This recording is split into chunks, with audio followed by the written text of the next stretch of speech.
అటువంటిది మీకు కనీసం 15,000 20,000 రూపాయల జీతంతో కుటుంబాన్ని పోషించుకోవడం కష్టమైనప్పటికీ, పిల్లల్ని చదివించుకోవడం కష్టమైనప్పటికీ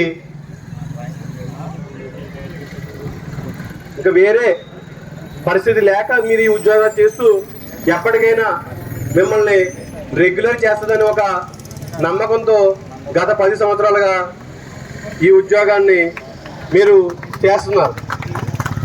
అటువంటి పరిస్థితుల్లో ఈ ఉన్న ఉద్యోగం ఉంటుందా ఊడిపోతుందా అనే పరిస్థితి కలిగిందంటే మన ప్రభుత్వం ఎటువంటి విధంగా ఎదరగలుగుతుందో మనం అర్థం చేసుకోవచ్చు.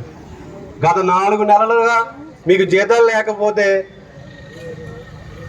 క్రిస్మస్ పండుగ రోజుల్లో కూడా మీకు ఇంట్లో కనీసం పిల్లలకు కొత్త బట్టలు కొనుక్కోవాలన్నా కూడా డబ్బులు లేని పరిస్థితి అంటే చాలా దయనీయం. ఒక పక్కన అంగన్వాడీ సిబ్బంది సమ్మె చేస్తున్నారు, మరొక పక్క మీరు చేస్తున్నారు. ఉపాధ్యాయుల్లో బోర్డు అంతా అసంతృప్తి ఉన్నప్పటికీ